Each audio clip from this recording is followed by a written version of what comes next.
Does that help your shot?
Después también estoy en la pantalla gigante del estadio. Ustedes se llevaron el oro y la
Thank you very much. Thank you. What's your name?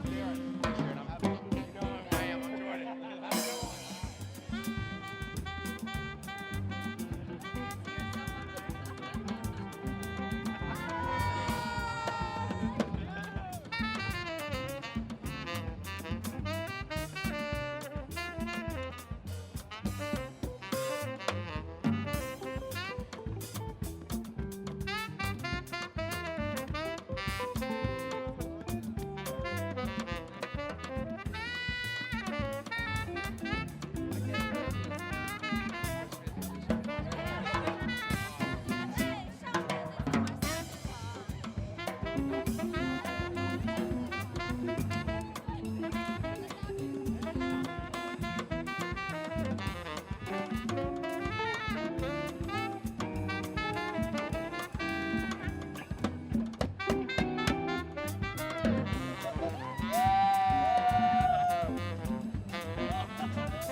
Can you see me? Screen.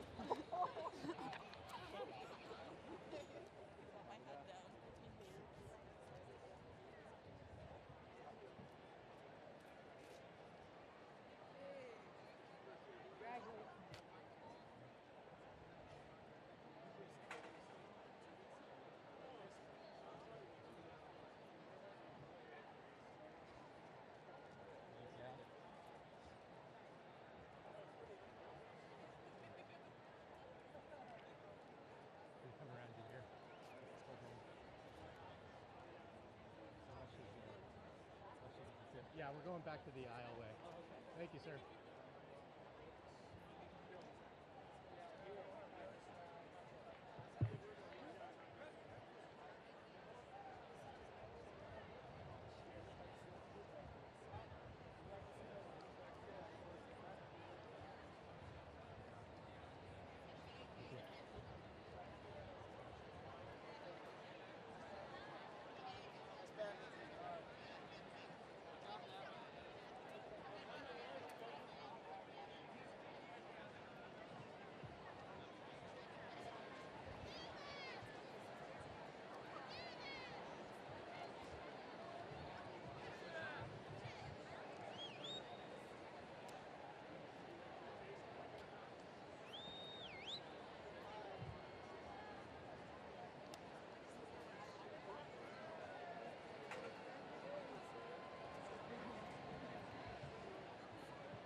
Ladies and gentlemen, please rise for the President's party.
O God, eternal Spirit of life, known by many names, heard in many voices, we invoke your presence with us today, a day of transition and a day of transformation at this 124th commencement of Stanford University.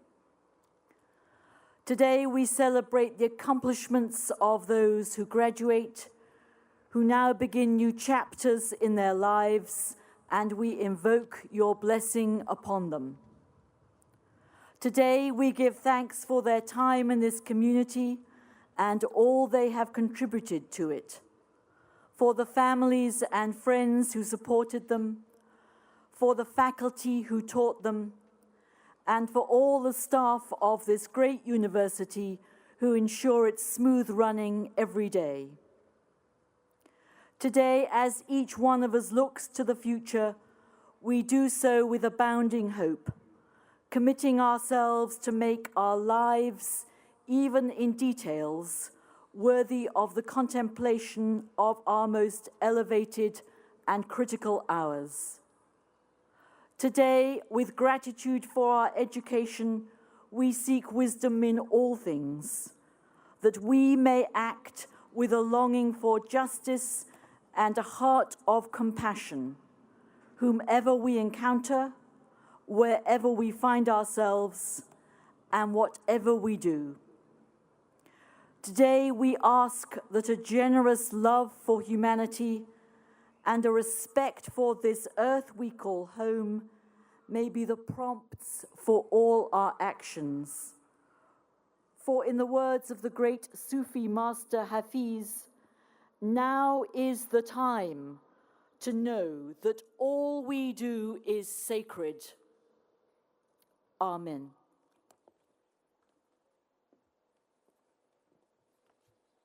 Please be seated.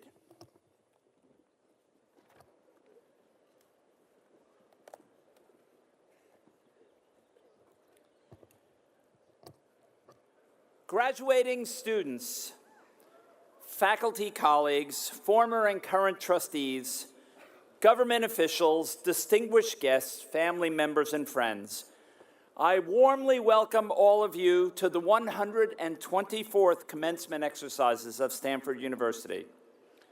A special welcome to our degree candidates from the graduate schools of the university.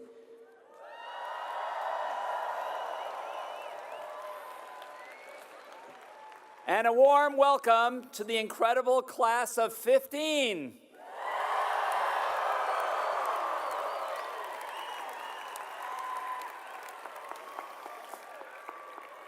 Today, we shall award 1,704 bachelor's degrees,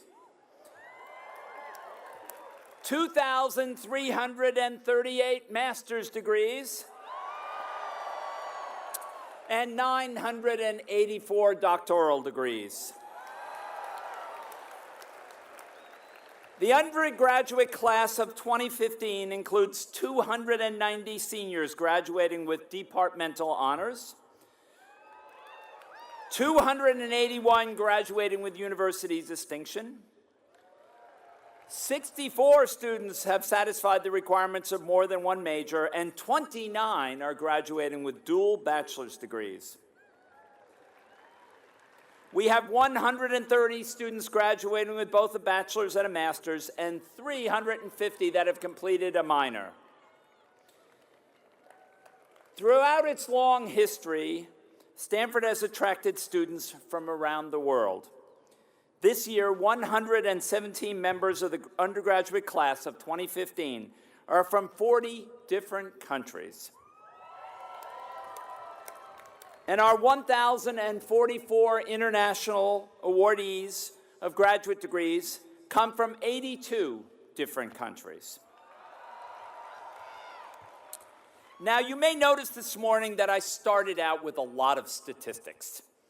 But before you jump to the conclusion that I do this because I'm a computer scientist, let me say that reciting these statistics is an historical tradition at our commencement ceremonies, and one that I am proud to carry on. Universities, of course, are prized for their traditions and are often the primary home for discussions and debates about ancient and timeless questions facing humanity. At the same time, universities must look forward. They must be bold as they contemplate the future and their opportunities. This balancing of the old and the new, the innovative and the traditional, is a challenge that universities have faced for hundreds of years, and it has been a theme in the speeches of many of my predecessors. Our first president, David Starr Jordan, in his inaugural address in 1891, reflected on this balance when he said, "It is for us, as teachers and students in the university's first year, to lay the foundations of a school which may last as long as human civilization. It is hallowed by no traditions, it is hampered by none. Its finger posts all point forward." Today, 124 years later, we have established some traditions, but we have not forgotten President Jordan's exhortation. We remain mindful of the need to reinvent and move forward. As you leave Stanford, I hope you carry a deep appreciation of the values and traditions that are everlasting, as well as a willingness to be bold and to approach challenges with a fresh perspective. It is with the recognition that traditions remain vibrant when they are enthusiastically embraced by succeeding generations that I now invoke a very special Stanford Commencement tradition.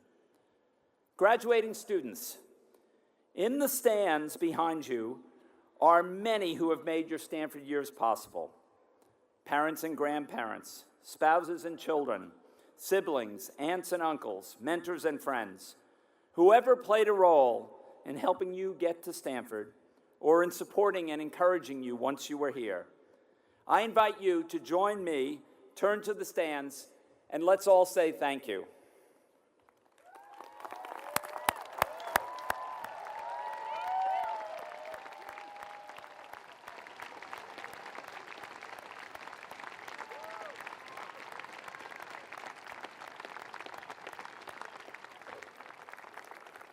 Thank you. And now I will turn the program over to Provost John Etchemendy, who will present the winners of university awards.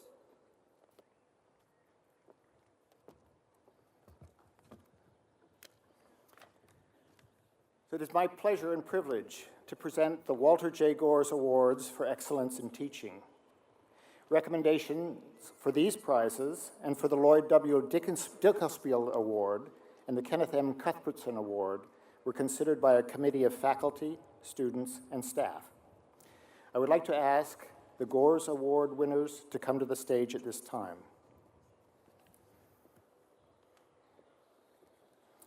The Gores Awards were established by a bequest from Walter J. Gores, a Stanford alumnus of the class of 1917. Gores was a dedicated teacher who strove for excellence during his 30 years as a distinguished professor at the University of Michigan. The Gores Awards recognize excellent teaching at the undergraduate and graduate level, as defined in its broadest sense to include lecturing, discussions, tutoring, advising, and course development. Teaching is a complex art, as well as an essential cornerstone of university life. I will call each recipient forward to receive his or her award, and I ask that you hold your applause until I have announced all of this year's award winners. The recipients of the 2015 Walter J. Gores Awards for Excellence in Teaching are Joseph Lipsick, Professor of Pathology and Genetics at the Stanford School of Medicine, and by courtesy of Biology in the School of Humanities and Sciences. Keith Schwarz, lecturer in the Department of Computer Science. Otis Chodash, PhD candidate in mathematics. Adam Lewis Horowitz, PhD candidate in sociology. On behalf of the university, I congratulate each of you for this recognition of the excellence of your teaching.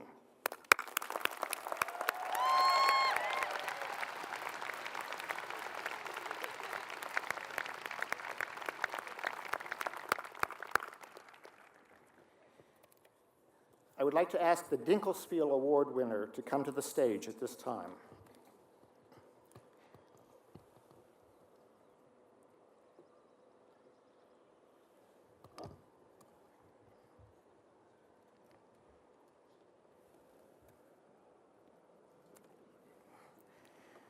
Lloyd Dinkelspiel's service to Stanford included the presidency of the Board of Trustees in the 1950s and was characterized by an enduring concern for the quality of undergraduate education at this university.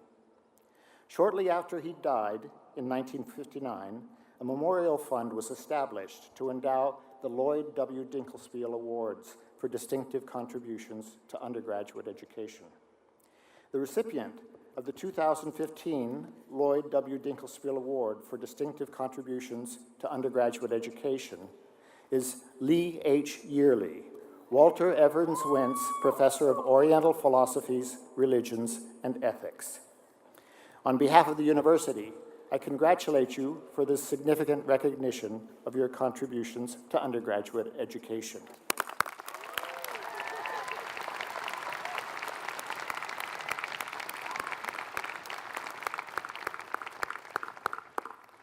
The Gores and Dinkelspiel Awards are joined by a third, the Kenneth M. Cuthbertson Award for Exceptional Service to Stanford University. I would like to ask the Cuthbertson Award winner to come to the stage at this time.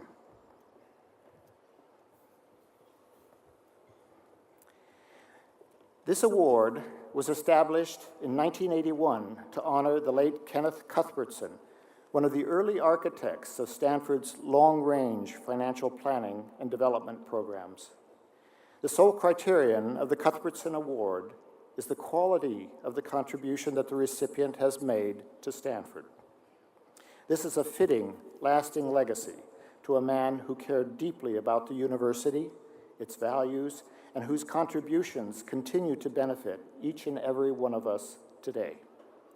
The recipient of the 2015 Kenneth M. Cuthbertson Award for Exceptional Contributions to Stanford University is Michael A. Keller, Ida M. Green University Librarian, Director of Academic Information Services, founder of Highwire Press, and publisher of Stanford University Press. On behalf of the university, I congratulate you for this distinguished recognition.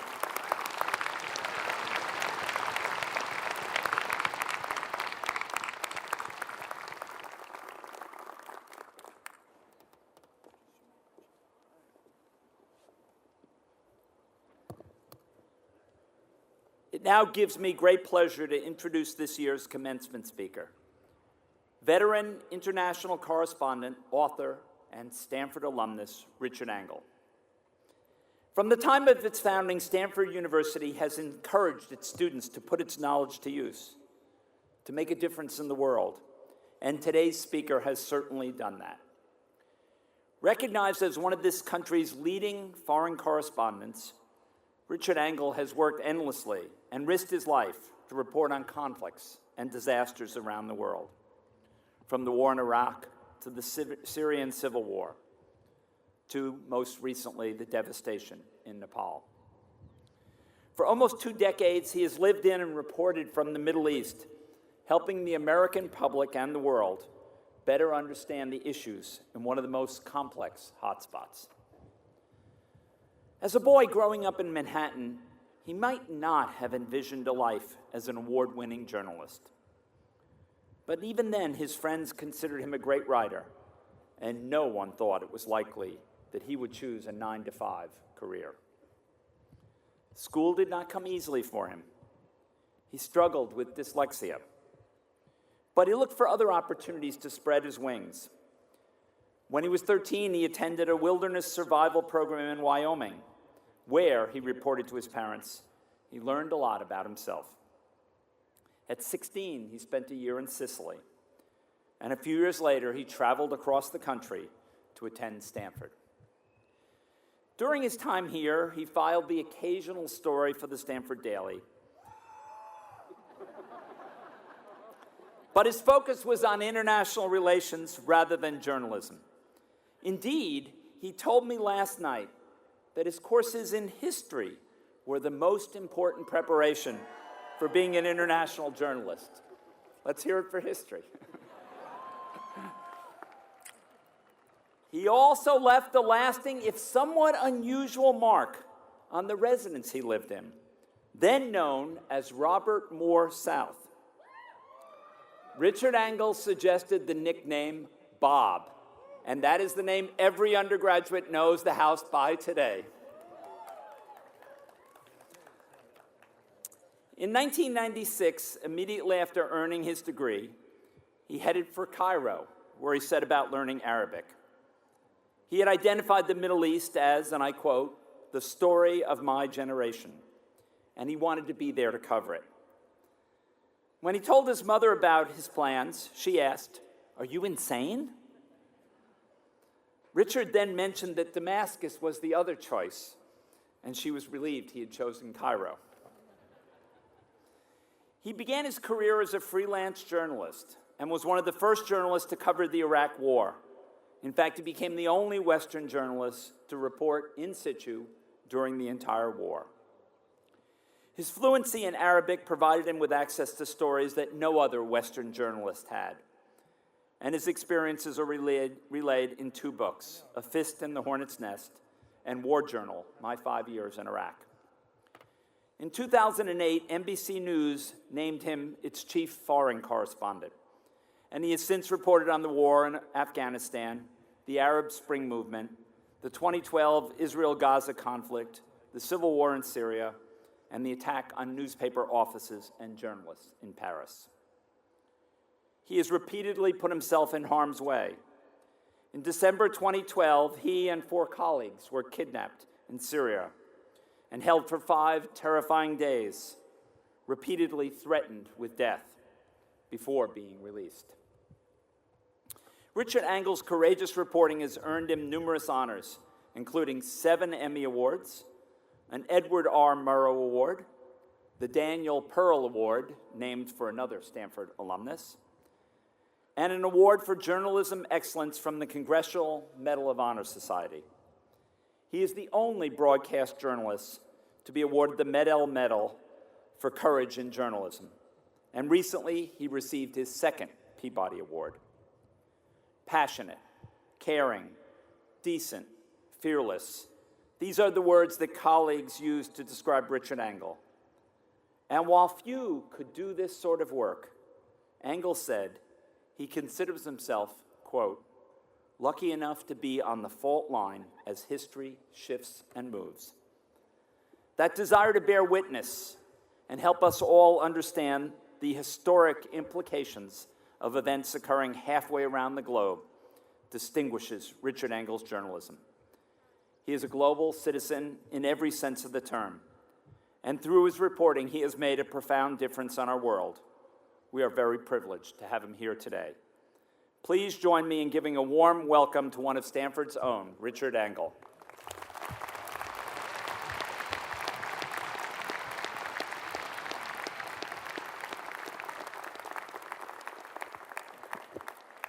Thank you, President Hennessy. That was quite an introduction. And first off, I'd like to recognize your recent announcement. After more than 15 years, your leadership, fundraising, and decision-making have made Stanford what it is today. You made it successful, and most of all, you made Stanford the place where every student in America and beyond wants to come. This school and all of us owe you an enormous debt of gratitude. Thank you, President Hennessy.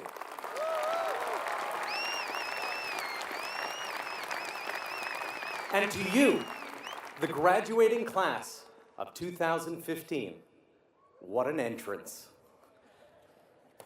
This weekend is the first time I've been back on campus since I graduated, and if you have to come back to visit, this is the way to do it. It's a beautiful day, the sun is out, and today is a celebration. It's a celebration for all of you. Savor this moment. Take it in. Put it in your pockets. And if you're ever having a bad day, take it out again. You have ahead of you the most exciting part of your lives. You're about to leave this place and take a leap into the unknown. And that is the most fun thing to do in life. You're about to start an adventure. Don't be afraid. Take the leap. Take it every time. When I left here, I took a leap and I moved to Cairo. I left just a few weeks after my graduation. I had no job lined up, no contacts. I spoke no Arabic, and I had about $2,000 in my pocket. I packed 2 suitcases, and I left on a one-way ticket. I wanted to be a journalist, and I thought the Middle East would become the story of my generation. The Cold War was over. The U.S. was the only superpower left standing. And in this new dynamic, I figured the old cultural and religious conflicts of the Middle East would once again bubble up to the surface. It was a gamble. But why not gamble? This is the time in your lives to gamble. You are all here today because of years of hard work and discipline. Stanford isn't really a place for slackers. That, of course, would be Berkeley. But let me say, hard work is overrated. Breaking rocks is hard work too. So is a Stairmaster. But it doesn't get you anywhere. This is the time to make a big bet and see if it pays off. An inspired guess can be far more valuable than years of toil. When I arrived in Cairo, it was dirty and crowded and just filthy. But I loved the unknown of it all. I loved that I was trying to figure it out on my own. I rented a very cheap apartment. It cost me about $100 a month, and you get what you pay for. It barely had any water. Some of the windows didn't have any glass in them. And the roaches were big and fearless. One of them actually made eye contact with me, which I'd never seen before. And when I approached this roach, it did not back away. But there was nonetheless this wonderful feeling of community. I remember the first time I pulled up to a traffic light in a taxi. It was hot, and the driver was eating an ice cone, and there was a police officer on the corner. And the taxi driver, without hesitation, reached out of his window, handed this police officer his ice cream cone, and the policeman took a big lick and handed it back. And we drove off, and I thought, well, that's something you wouldn't see in New York. And it all seemed so new and so different. I tried to make contacts to ingratiate myself into the community. I invited a man over to my apartment for dinner. He was a local journalist, and he didn't have any money, but he knew a lot of key political players. And he brought along his son, who must have been around 7 or 8 years old. And I wanted to make a good impression, so I went to the best market in Cairo, and I bought these expensive ravioli. And I spent all day cooking and making sauce and chopping tomatoes, and I served these ravioli, making a big show of it. And this boy immediately started crying and whining. He was telling his father he wanted meat. He thought he was going out for dinner with a foreigner, no less, and that there would be meat. And his father became very embarrassed, and he elbows him and he says, "Just eat your potatoes, and there'll be meat at home." And it sort of continued like that. Within a short time of my arrival, I was being followed by the local police. Thankfully, the intelligence agents were pretty easy to spot. One actually wore sunglasses and a black leather trench coat in the middle of the summer. And he would sort of follow me, darting around buildings. It was kind of comic. And the intelligence services would bug my phone. And I could actually hear them coughing in the background. Surveillance was pretty low tech then. And I tried to talk to the people who were listening on the line, you know, "Ahmed, is that you?" But they would always hang up. I didn't let it bother me. Sometimes you just have to roll with it and put yourselves in situations where you don't know what's going on and let your brain sort it out. It will. And that's the fun part, the constant learning, the new sensations, the new places, and the new risks. And this is what all of you have to look forward to after today. Classes are over. Now is the time to travel, to explore, to take chances, to fall in love easily and often, to seek out all that is beautiful, inspiring, and romantic. Now is the time to do that one thing you really want to do. Be careful, of course, don't be naive. But if you don't take risks and go beyond your comfort zone, you won't continue to expand your minds. My adventure, my risk, began after graduation, and it was to go to the Middle East and try and build a life there. I chose the Middle East because I thought it would be the place where I could ride the train of history. I wanted to be a journalist because I thought it would allow me to sit in the front car of that train, standing shoulder to shoulder with the conductor, taking pictures and asking questions, poking around the engine rooms, instead of just standing on the tracks and watching the train pass me by. For most of the past 20 years, I've been riding that train through difficult patches. Mainly, I've been reporting on wars. I don't do it because I like wars. In fact, I hate them. With each one I cover, I hate them more. I hate the suffering, I hate the violence, but I go to war because it's revealing. Like scientists smash atoms together to understand their components and maybe understand the universe. War exposes everything. If you want to understand war, think of a car crash. Imagine a bus slamming into a car at an intersection. It's not a pleasant thought, and I'm sorry to put it in your heads today of all days, but hang with me for a second. In that terrible moment, you can see the entire range of the human experience. Maybe someone's dead, maybe someone else is injured, maybe an ambulance is coming. If not, why not? Maybe you see someone in the street rushing in to help. Perhaps someone else is rushing away, pushing someone down as he escapes. It's all right there. The horror, the heroism, the twisted machines, the courage and the cowardice, lives changing, intersecting, and ending, all in a single climactic moment. Now, imagine two nation states, or just as likely these days, two ethnic or religious groups smashing into each other. That's war. Everything is laid bare. I go to war zones not because I like the violence, but I hope by watching the crucible and fearing it, maybe we can understand our humanity a little better and perhaps even improve our societies. Watching wars hasn't always been easy. I've been accused of being a spy. I've been deported, arrested, and kidnapped. I've been shot at a lot. And I've seen the rise of terrorist groups like Al-Qaeda and ISIS. The train of history has been bumpy as it's rumbled through the Middle East. It still is. And yet, even after all of this, I still cannot find consistently the secret Safeway. I saw it once, and then it disappeared like a mirage. For the parents out there, the secret Safeway is a supermarket which, because of an odd configuration of exits and roads, is difficult to find. A group of students went there a week ago and have not been heard from since. Their diplomas will be sent in the mail. My biggest gamble of all, really, was in Iraq. It was back in 2002. The Iraq War was about to begin. I knew it was going to be a transformative event, but I couldn't get into Baghdad. Saddam Hussein's regime was only giving out a few visas to reporters, and I couldn't get one. The regime was giving out visas for human shields, people, preferably Americans, who were willing to go to Iraq, and I kid you not, volunteer to be human shields for Saddam Hussein's regime. I thought, I'll get one of those. The idea was for us, the shields, to chain ourselves to Saddam's oil facilities or airports to make it more difficult for the U.S. military to bomb.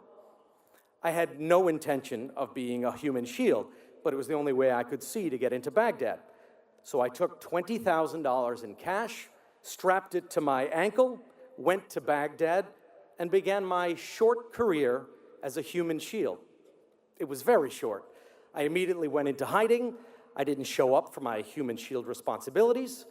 Instead, I waited for the war begin, secretly moving from hotel room to hotel room. I was waiting for the train of history to rumble through Baghdad. And boy, did it ever. It hasn't stopped. Now, all of you have to decide what your adventure is going to be. You have to figure out where the train of history is heading next and where you can get on it. And if you can do that, if you can guess the train's next station, I guarantee you will be successful. The journalists here will know where to go. The entrepreneurs will know where to invest. The artists will know what to comment on. The scientists will know what to invent. So truly, today, or maybe once you sober up tomorrow, go somewhere quiet, take a few aspirin, and think about these big questions. And then when you've decided where the train is heading, get moving and get on board. I have a few suggestions you might want to consider. I believe 3 things will shape your times: massive urbanization, climate pressure, and communications technology. They are already coming together to make a very explosive cocktail. Take Cairo again. There are now about 18 million people living in Cairo. It's poor, the infrastructure is crumbling, and now with smartphones, everyone can communicate and commiserate. What happens when Cairo grows to 25 or 30 million, and the air is even more polluted and communications are even more advanced? Will it be more or less stable? I think it will be far more volatile, and the same can be said of dozens of other big cities. I suspect there will be a growing tendency for fast revolutions with short fuses and for strongmen to emerge, promising stability in exchange for their citizens' rights. It's a Faustian bargain. Beware of it. You are in for a rough road, but in the end, that's part of the excitement too. The unknown awaits, and you are in the best position of anyone in the world to experience it. You are about to receive a fantastic degree. You have youth in abundance, and there's nothing else in the world worth having. You have smarts, so don't squander it all, chasing the mundane allures of money and comfort. Please, please don't go get desk jobs. Try something new, then try it again. And finally, never forget to be amazed. I was in Libya a few years ago covering the fall of Muammar Gaddafi, who may have been the strangest person I've ever met. I was in Tripoli broadcasting the news, but what viewers at home didn't see was that as the city was falling to US-backed rebels, I slipped away with my team for a little break. We escaped the mayhem of the war to visit the ancient city of Subratha, which is right on the Mediterranean coast. There was no one else there, not even a guard. It was silent, except for the splashing of the Mediterranean. We let ourselves into the archaeological park, and it was this abandoned city, and we wandered around. We wandered around these ruins to gods long since forgotten, and some of them were actually submerged underwater. We stripped down to our underwear, climbed on top of the column bases, and dove right off of the ruins into the sea. It did wonders for us. I felt completely rejuvenated. It was as if the water was some fountain of life. The war in Libya no longer seemed to be about Gaddafi or NATO or the bombs. I felt connected to the ancient land. I felt connected to history. I felt like my gamble to see the world up close and to try to understand it as best I could had finally paid off. After the swim, we went back to work. Our bosses hadn't missed us. We got away with it. We stole a drink of inspiration from the middle of a war. Always look for opportunities for inspiration. Never miss a chance to see something new or to live your lives all the way up. You have eyes to see, legs to move you, and hands to grab, so use them to grab life by the neck. Technology is wonderful and powerful and efficient, but there's no app for inspiration. Don't let a 4-inch screen narrow your vision. Open your eyes wide enough to let the entire world come in. Thank you, class of 2015, for letting me talk to you for a few minutes. You have so much to look forward to. Your adventures are about to begin. And don't forget to thank your parents today. This is a very special day for them as well. Thank you, and congratulations.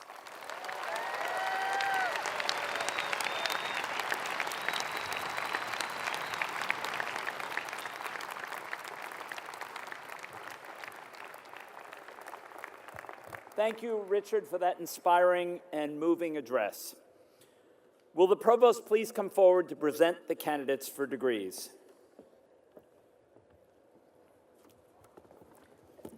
Mr. President, first I have the honor to recognize all those who have completed the requirements for master's and doctoral degrees.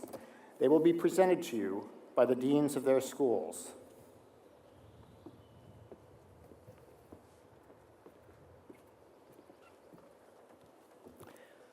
Will the candidates from the School of Engineering please stand?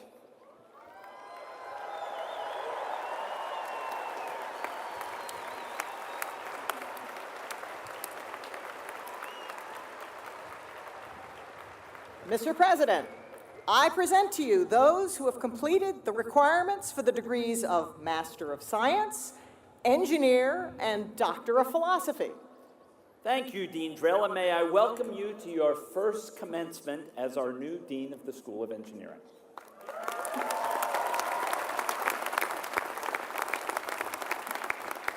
By the authority vested in me by the faculty and trustees of this university, I am happy to confer publicly upon you the degrees for which you have been presented and to admit you to their rights, responsibilities, and privileges. Congratulations.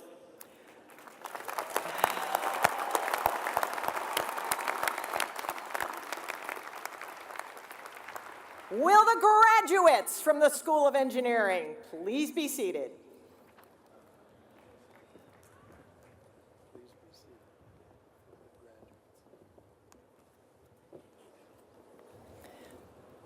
Will the candidates from the School of Law please rise?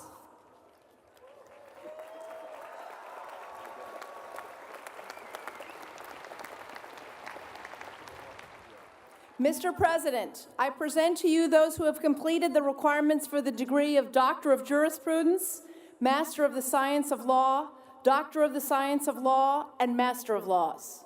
Thank you, Dean McGill. By the authority vested in me by the faculty and trustees of this university, I am happy to confer publicly upon you the degrees for which you have been presented and admit you to their rights, responsibilities, and privileges. Congratulations.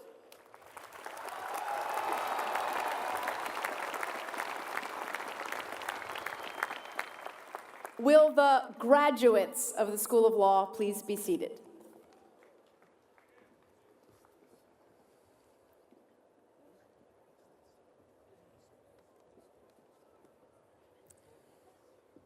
Will the candidates from the Graduate School of Education please stand?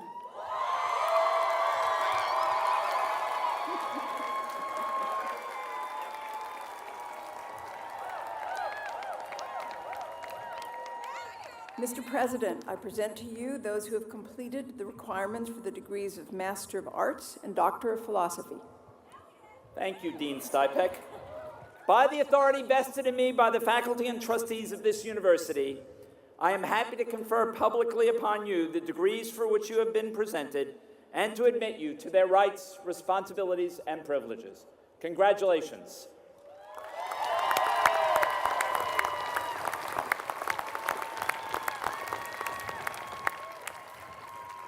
Will the graduates from the Graduate School of Education please be seated?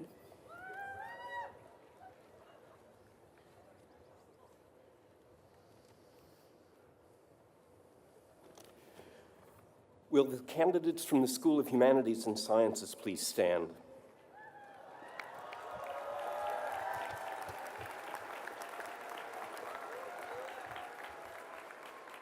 Mr. President, I present to you those who have completed the requirements for the degrees of Master of Arts, Master of Liberal Arts, Master of Science, Master of Fine Arts, Doctor of Musical Arts, and Doctor of Philosophy.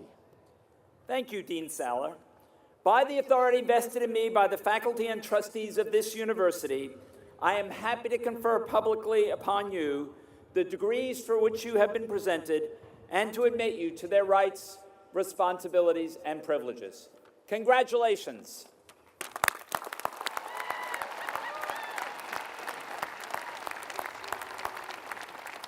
Will the graduates from the School of Humanities and Sciences please be seated?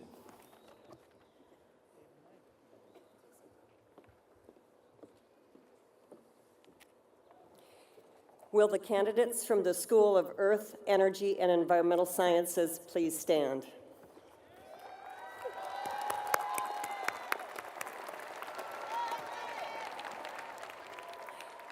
Mr. President, I present to you those who have completed the requirements for the degrees of Master of Science, Engineer, and Doctor of Philosophy. Thank you, Dean Mattson. By the authority vested in me by the faculty and trustees of this university, I am happy to confer publicly upon you the degrees for which you have been presented and to admit you to their rights, responsibilities, and privileges. Congratulations.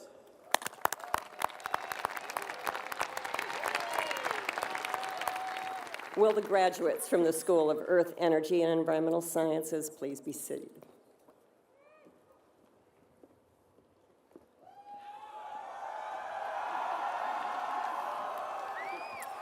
Will the candidates from the Graduate School of Business please stand?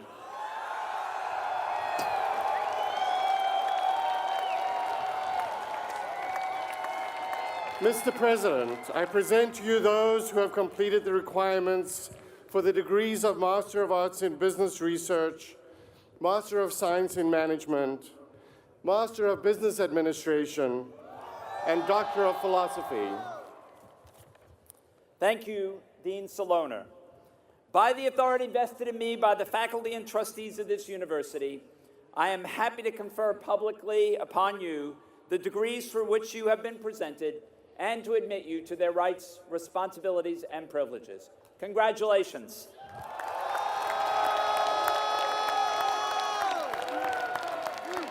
Will the graduates from the School of Business please be seated?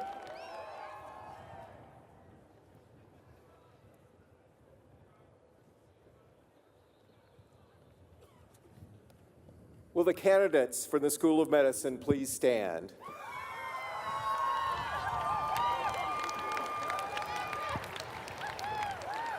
Mr. President, I present to you those who have completed the requirements for the degrees of Master of Arts, Master of Science, Doctor of Medicine, and Doctor of Philosophy.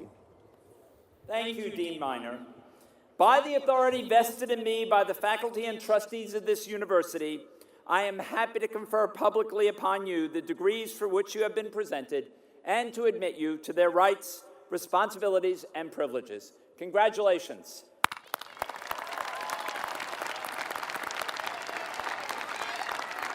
Will the graduates from the School of Medicine please be seated?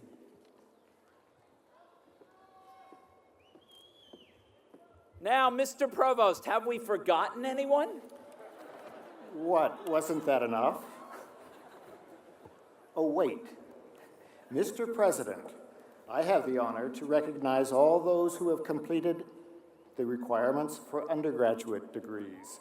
Will the recipients of the degrees of Bachelor of Arts, Bachelor of Science, and Bachelor of Arts and Science please stand?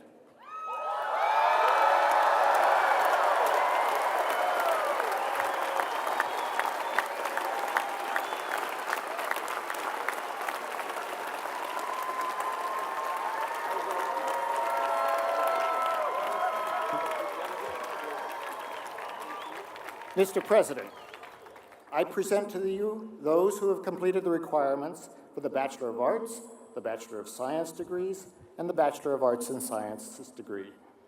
Thank you, Provost Etchemendy. By the authority vested in me by the faculty and trustees of this university, I am happy to confer publicly upon each of you the bachelor degree and admit you to its rights, responsibilities, and privileges. Congratulations.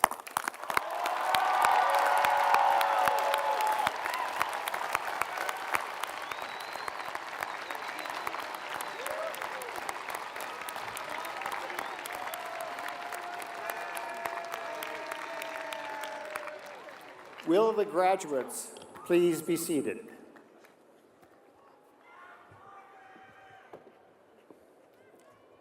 Graduates of Stanford University, on behalf of all members of the Stanford family, I congratulate and commend you. Today is a day of celebration. But before we close, I would like to reflect for a few minutes on the phrase that you heard several times this morning. As each group of students was presented to me for the conferral of degrees, I responded by admitting you to the rights, responsibilities, and privileges associated with a degree from Stanford University. These rights and privileges bring a responsibility to make good use of your knowledge. Today, you join a long line of distinguished alumni who, like our speaker, Richard Engel, have taken their responsibilities seriously and have worked to make the world a better place. So I ask you now, how will you put your education to use? What will your gifts to the world be? Will you be a mentor to others, a philanthropist, a lover of libraries, passionate about the music and arts, a supporter of the environment, a dedicated ambassador for Stanford? Any one of these would be a great legacy. But I want to talk to you today about a member of the Stanford family who is all those things and much more. Our story begins on a warm fall day in the early 1950s. A newly arrived student is walking up Palm Drive from the train station, suitcase in hand, to the men's dormitory, then in Encina Hall. Like most of us, he has never forgotten that first trip up Palm Drive. He was, by his own admission, a shy student. Each evening after dinner, he headed for the library. He loved its great oak tables and vaulted windows. That's where he felt most at home. And when the Loma Prieta earthquake devastated Green Library, he was quick to help rebuild it. As some of you may have guessed, that young student was Peter Bing. At the rededication of the library, almost 5 decades after he had walked up Palm Drive, Peter said that the library had been central to his undergraduate life. It was where he felt he belonged, and he wanted every Stanford student to have that experience. For more than half a century, the Stanford community has benefited from Peter's extraordinary vision, service, and support. He and his amazing wife, Helen, have had profound impact on the lives of individual students, faculty, and staff, as well as on the continued excellence of this university. But before I continue, I have to state that I speak about Peter today without his knowledge. And had I told him I intended to do this, I suspect he would have tried to dissuade me. But choosing the topic for this final address is one of the few prerogatives the president of Stanford has, and I intend to use it. One of Peter's first gifts to his alma mater helped provide laboratory space and equipment for the first basic science department created in the medical school. He gave that gift with his mother, Anna, when the school moved to the main campus in 1959. That department, biochemistry, would be the foundation for our new medical school, and it would claim 2 Nobel laureates among its 6 founding members. Throughout Stanford's history, the university has sought to provide an education that cultivates the imagination, enlarges perspectives, and prepares students to be global citizens. Many graduates here have participated in the Bing Overseas Studies program, which has sent more than 30,000 students around the world for over 50 years. But Peter's philanthropy is coupled with a deep personal engagement. The Stanford in Washington program is a telling example. Helen and Peter made Washington their home early in their marriage, when Peter held a position in the Kennedy White House. In 2004, the Bings endowed Stanford in Washington's cultural program, ensuring that students would get the most from their time in our nation's capital. And the arts have no greater champion than the Bings. Since the university's founding, the arts have played an important role in educating our students. Peter and Helen encouraged us to develop a new vision for the arts at Stanford. And a concert hall was but a dream. But it was the Bings who helped make that dream a reality. And Peter not only supported it with his philanthropy, he devoted himself to ensuring that it would be a world-class facility in every way, from the lobby to the seating, to the restrooms, to the visual aesthetics, to the acoustics. But Peter's real gift to Stanford is the many ways he strengthens our community. He and Helen understand the importance of each generation guiding the next. They've provided support for faculty and students, endowing fellowships, scholarships, and professorships. And between Peter and Helen, they hold the world record for attending Stanford events, from student send-offs to alumni events to graduations. Their devotion is simply unmatched. Now, among those who know him personally, Peter's dedication, compassion, and extraordinary generosity are legend. He served as a university trustee for 31 years, and when he stepped down in 2007, many people commented on the personal impact he had had on their lives. Gretchen Daly, the Bing professor of environmental science, said, "No one has influenced me more than Pete Bing. He showed me how to dream and how to reach for dreams with passion, courage, stamina, and grace." Labor attorney and former basketball player Sonia Henning, who helped the Cardinal win the 1990 NCAA championship, wrote, "He is a living illustration of how one person can change the course of history for many individuals. His interest in my Stanford experience made me feel as if I were a member of a big family." And during my own 15-year tenure as president, I have sought and valued Peter's wise counsel on numerous occasions, knowing that his advice was always offered with the best interests of the university in mind. Peter and Helen's great love for Stanford has taken many forms over the years. The Bing Nursery School, the Bing Wing of the Library, the Bing Stanford and Washington program, the Bing Overseas Studies program, the Bing Honors College, the Bing Concert Hall, many cultural programs, professorships, and fellowships.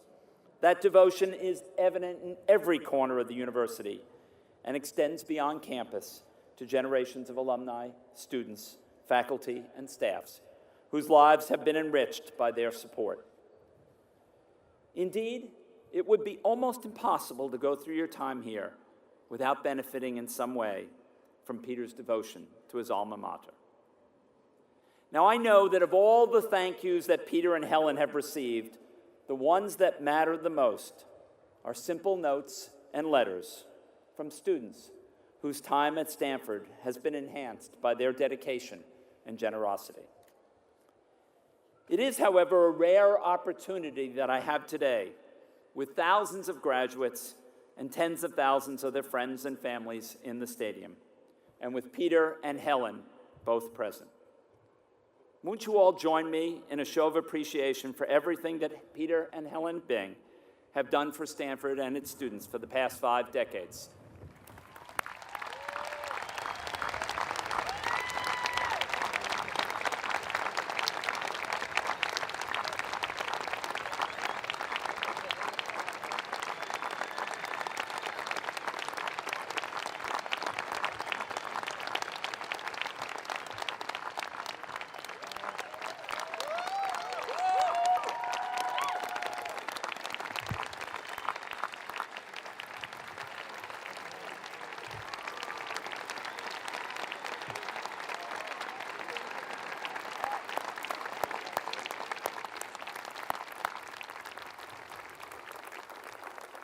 Thank you. Today, I hope you leave here with a deep appreciation of your time at Stanford and a strong commitment to put your education, energy, and enthusiasm to good use to make this a better world for yourselves and succeeding generations. And I hope that you always remember that first time you walked up Palm Drive, and will cherish the friends and memories you have made during your years at this special place between the foothills and the bay. Congratulations and best wishes.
Please rise for the benediction.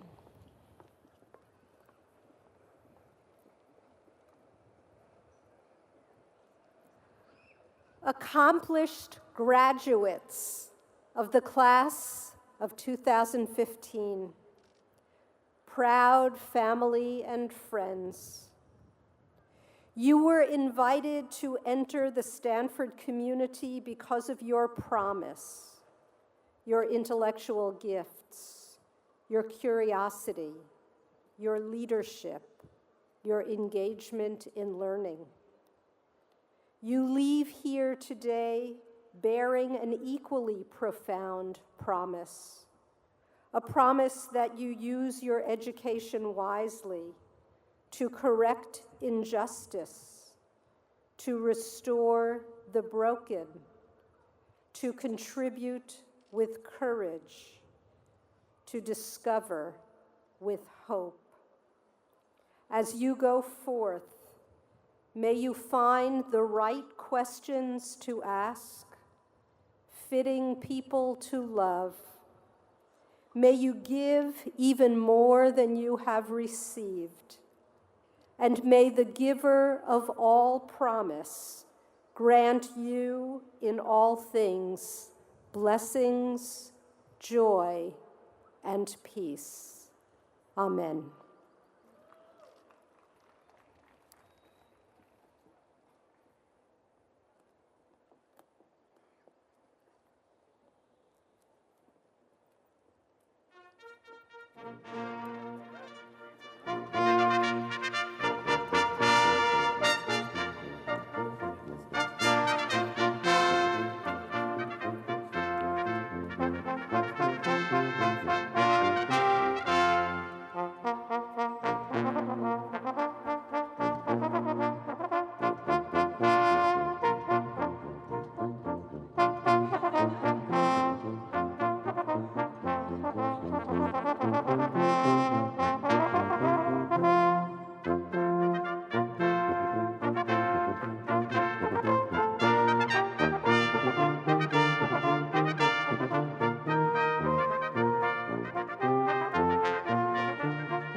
Awesome, guys.